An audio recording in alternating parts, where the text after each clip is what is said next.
என் நண்பு சகோதர சகோதரிகளை எப்படி இருக்கீங்க? நான் ரொம்ப சூப்பரா இருக்குங்க. குரூப் 2க்கு ஜெனரல் ஸ்டடீஸ்ல 2வது நோட்ஸ் வந்தாச்சுங்க. வெறும் 12 பக்கம். அதுவும் நான் புக்ல இருக்கிறத அப்படியே கட் பண்ணி தான் கொடுத்துருக்கேன். ஸோ இதை படிக்கிறதுக்கு உட்காந்து படித்தா 1லேருந்து 2 மணி நேரத்தில் முடிச்சிடலாம். வெறும் 12 பக்கம் தானே.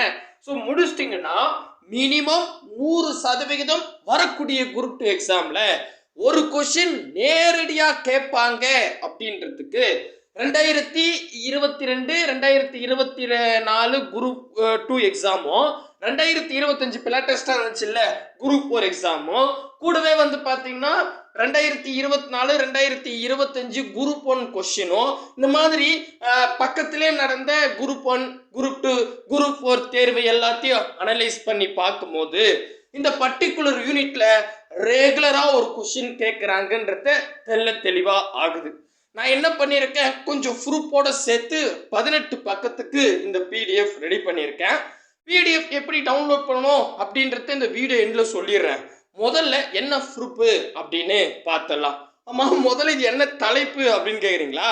10ஆம் வகுப்பு சமூக அறிவியல் புத்தகத்தில் மத்திய அரசு அல்லது நடுவண் அரசு அப்படின்ற ஒரு யூனிட் இருக்கும். குடிமையில 2வது யூனிட்டா இந்த யூனிட் தாங்க ரொம்ப ரொம்ப முக்கியம். ஏன்னா நீங்க கடந்த 10 வருஷ குரூப் 2 கொஸ்டின் எடுத்து பாருங்களேன். மோஸ்ட்லி குடியரசுத் தலைவர், அதாவது குடியரசுத் தலைவருக்கு குவாலிஃபிகேஷனு, அப்படி இல்லைன்னா அவருடைய யாரெல்லாம் அவர் நியமிக்கிறார் அதிகாரங்கள் நியமனம் செய்யறது, அதே மாதிரி துணை குடியரசுத் தலைவர் பற்றி ஒரு கொஸ்டின் கேட்டுக்கிட்டே இருப்பாங்க. கரெக்டுங்களா? ஸோ அதுக்கு ரிலேட்டடாக தான் இங்கேயே கேட்டு வச்சிருக்காங்க. எப்போவுமே குடியரசுத் தலைவர், துணை குடியரசுத் தலைவர், அவருக்கு எலிஜிபிலிட்டி, அவருடைய அதிகாரங்கள், அந்த மாதிரி கொஸ்டின்ஸ் தான் நிறைய கேட்பாங்க. சரிங்களா? அந்த வரிசையில் 2024 குரூப் 2 கொஸ்டினை பாருங்களேன். இதில் வந்து 10வது கொஸ்டினாக கேட்டிருக்காங்க. சரியான இணையை கண்டறி, குடியரசுத் தலைவர் பெயர், தேர்ந்தெடுக்கப்பட்ட ஆண்டு. ஃபர்ஸ்ட் வந்து டாக்டர் எஸ் ராதாகிருஷ்ணன் 1961 அப்படின்னு சொல்லியிருக்காங்க. டாக்டர் ராதாகிருஷ்ணன் பார்த்தீங்கன்னா நியமனம் எப்போ ஜாயின் பண்ணாருன்னு கேட்டிருக்காங்க. 1950. சரிங்களா? அப்போ இது தவறு. ஓகேவா? ஸோ இது 61 சொன்னது. நெக்ஸ்ட் வந்து பார்த்தீங்கன்னா 2வது டாக்டர் சாகிர் ஹுசைன் வந்து 1966 சொல்லியிருக்காங்க. சாகிர் ஹுசைன் எங்கே இருக்காரு அப்படின்னு கேட்டால் பாருங்க 3வதா இருக்காரு 1967. சரிங்களா? பட் 66 சொன்னதால தவறு. நெக்ஸ்ட் வந்து பக்ருதீன் அலி அகமத் அப்படின்னு கொடுத்துருக்காங்க 3வதா. ஸோ இங்கே எங்கே இருக்காருன்னு பார்த்தா பாருங்க 5வது லிஸ்ட்ல இருக்காரு 1974 அப்படின்னு கொடுத்துருக்காங்க. அப்போ இது கரெக்ட். 3வது கரெக்ட். 4வது என் சஞ்சீவ் ரெட்டி 1977 அப்படின்னு சொல்லியிருக்காங்க. ஸோ இது நம்ம எங்கே இருக்குது அப்படின்னு கேட்டால் இதோ பாருங்க 6வதா இருக்கு திரு நீலம் சஞ்சீவ் ரெட்டி வந்து 1977 அப்படின்னு இருக்கு. அப்படி பார்த்தா 3வதும் 4வதும் கரெக்டாக தேர்ந்தெடுக்கப்பட்ட ஆண்டு கொடுத்துருக்காங்க. ஆன்சரை செக் பண்ணால் அது பாருங்க ஆப்ஷன் சியில் 3, 4 கரெக்டுன்னு கொடுத்துருக்காங்க. இது எங்கே இருக்குது அப்படின்னு கேட்டால் 10ஆம் வகுப்பு சமூக புத்தகத்தில் மத்திய அரசு அல்லது மாநில அரசு அப்படின்ற யூனிட்ல 199வது பேஜ். இப்போ நான் பிடிஎஃப் கொடுத்துருக்குல்ல அதில் கூட போய் செக் பண்ணிங்க. 199வது பேஜ் நம்பரில் வந்து பார்த்தீங்கன்னா இந்திய குடியரசுத் தலைவரோட பட்டியல் கொடுத்துருப்பாங்க. இதில் வந்து 15வது குடியரசுத் தலைவர் வந்து நீங்கள் அப்டேட் பண்ணி வச்சுக்கோங்க. சரிங்களா?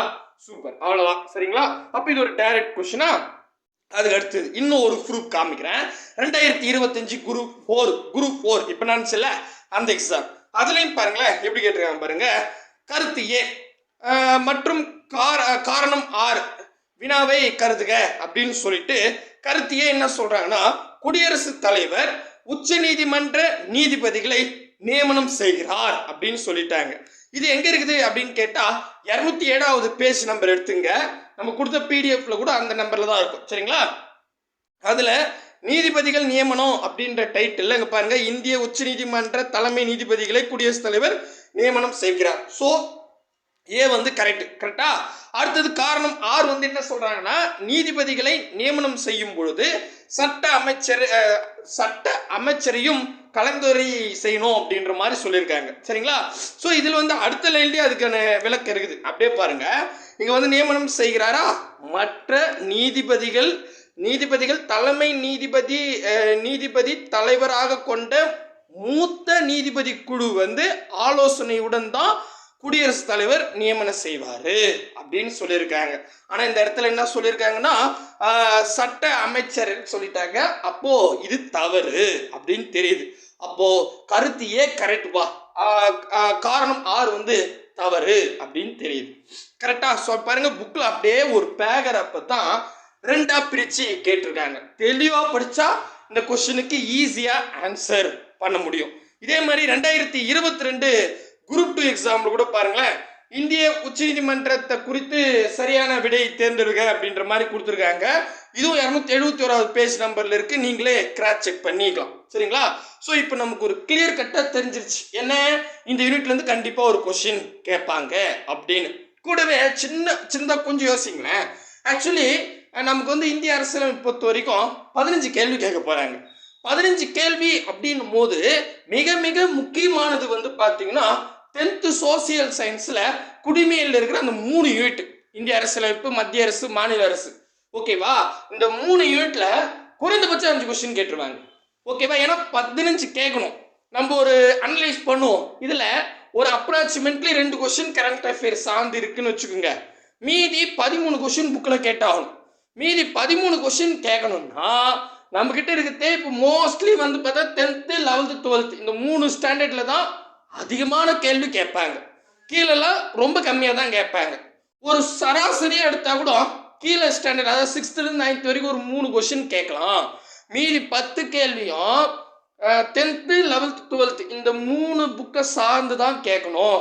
அப்படின்னா இதில் இந்த 10th சோசியல் சயின்ஸில் இருக்கிற 3 லெசன்ல கண்டிப்பாக 5 கொஸ்டின் கேட்கறதுக்கு வாய்ப்பு இருக்கு. மினிமம் 4வது கேட்பாங்க. ஏன்னா குறைந்த லெசன் தான் இருக்கு, புரியுதுங்களா? பட் அதிகமான கேள்வி 10 கேள்வி கேட்கணும் அப்படின்னும் போது இதில் இந்த 3 யூனிட்ல 4 அல்லது 5 கேள்வி கேட்க நிறையவே வாய்ப்பு இருக்கு. இந்த மாதிரி நம்ம ஒவ்வொரு லெசனையும் செலக்ட் பண்ணி படிச்சா, இப்போ நீங்களே பாருங்க, இந்த லெசன்ல கண்டிப்பாக ஒரு கொஸ்டின் இருக்குன்னா நீங்க டெப்தா படிச்சுட்டு போயிட்டீங்கன்னா ஒரு கொஸ்டின் அசால்ட்டா எடுத்துடலாம். சரிங்களா? ஸோ அதனால நீங்க என்ன பண்ணுங்க, உங்களை நான் படிக்க வேணும்னு சொல்லலை, எல்லாத்தையும் படிங்க, திறமையை வளர்த்துங்க, யார் வேணாம்னு சொல்ல. ஆனா எதெல்லாம் முக்கியமான லெசனோ அதை முக்கியத்துவம் கொடுத்து அழகா நோட் பண்ணி வச்சுக்கோங்க அப்படின்னு தான் சொல்றேன். புரிஞ்சிருச்சுங்களா? சூப்பருங்க. ஸோ இப்போ ஆல்ரெடி வந்து பார்த்தீங்கன்னா 10th புக்கில் இந்திய அரசியலமைப்புகளை வந்து பார்த்தீங்கன்னா நோட்ஸும் கொடுத்துட்டோம். ப்ளஸ் அதில் ஒரு 75 கேள்வி ஆன்லைன் டெஸ்ட்டாகவும் வச்சுருந்தோம். மேபி எழுதாதவங்க கீழே டிஸ்கிரிப்ஷனில் இருக்குது, அதில் எழுதிக்கங்க. சரிப்பா, இந்த நோட்ஸ் எப்படி டவுன்லோட் பண்ணுறது அப்படின்னு கேட்டிங்கன்னா, இப்போ வந்து கீழே டிஸ்கிரிப்ஷனில் டெலகிராம் குரூப்க்கான லிங்க்லாம் இருக்கும். அதில் ஏதாவது ஒரு குரூப்பில் ஜாயின் ஆகிடுங்க. ஏன்னா இதுக்கு நான் இப்போ நான் கொடுத்துறேன்னா நீங்கள் வந்து படிக்க ஆரம்பிச்சுறீங்க. எப்போ ஃப்ரீயாக இருக்கீங்களோ ஒரு 2 மணி நேரத்தில் படித்து முடிச்சிடலாம். சரிங்களா? ஸோ இன்னைக்கு ஈவினிங்கோ அல்லது நாளைக்கோ வந்து பார்த்தீங்கன்னா இந்த யூனிட்டில் ஒரு 50க்கு மேற்பட்ட கேள்விகள், 50லேருந்து 100 கேள்விகள், அதாவது 50லேருந்து 100க்குள்ள கேள்விகள் வந்து ஆன்லைன் டெஸ்ட்டாக நாங்கள் கொடுப்போம். அதை அடித்து பார்த்துட்டா போதுங்க, முடிஞ்சிருச்சு. இதை படிச்சுட்டு அதை அடித்து பார்த்துட்டா போதும், அதோட ரிவிஷன் பார்த்துக்கலாம் அப்படின்னு சொல்ல வரேன். புரிஞ்சிச்சா? அதுக்கு நீங்கள் டெலகிராம் குரூப்பில் ஜாயின் ஆகிடுங்க. ரைட்டு. அப்படியே இப்போ டெலகிராம் குரூப்ல லிங்க் இருக்குல்ல, அப்படியே கொஞ்சம் கீழே வாங்க. PDF அப்படின்னு எழுதி வச்சிருப்பேன், அதை கிளிக் பண்ணுங்க. அங்கே ஒரு லிங்க் இருக்கும், அதை கிளிக் பண்ணுங்க. கிளிக் பண்ணால் நம்ம வெப்சைட்டுக்கு போகும். நம்ம வெப்சைட் போனால் ஒன்றும் இருக்காது. அப்படியே நான் வந்தீங்கன்னா 2 விளம்பரத்துக்கு நடுவில் டவுன்லோடு இயர் அப்படின்ற ஒரு ப்ளூ கலர் பாக்ஸ் இருக்கும், அதை கிளிக் பண்ணுங்க. அதை கிளிக் பண்ணால் ஒரு 15 செகண்ட் வெயிட் பண்ணுற மாதிரி இருக்கும். அங்கேயே டைமர் ஓடும். 15, 14, 13, 15 செகண்டுக்கு அப்புறம் டவுன்லோட் நவ் அப்படின்ற ஒரு ப்ளூ கலர் பாக்ஸ் வந்து வரும். அதை கிளிக் பண்ணால் ஆட்டோமேட்டிக்காக டவுன்லோட் ஆகிடும். மேபி உங்களுக்கு ஒன்லைனர் வேணும்னா கமெண்ட் செக்ஷனில் கொடுங்க. நான் வந்து ஒன்லைனர் கிரியேட் பண்ணிவிட்டு டெலகிராம் குரூப்லேயோ இல்லை வாட்ஸ்அப் குரூப்லேயோ ஷேர் பண்ணி விட்டுறேன். சரிங்களா? ஸோ கண்டிப்பாக இது ரொம்ப யூஸ்ஃபுல்லாக இருக்கும் அப்படின்னு நம்புகிறேன். இன்றைக்கி ரேஞ்சுக்கு நம்ம 2 கொஸ்டின், மினிமம் 2லேருந்து 3 கொஸ்டினுக்கு நோட்ஸு கொடுத்தாச்சு. சரிங்களா? படிப்படியாக போவோம், மார்க்கை அள்ளுவோம். கூடவே வாங்க, அரசு வேலையோடு போங்க. பாய் பிரதர் அண்ட் சிஸ்டர்.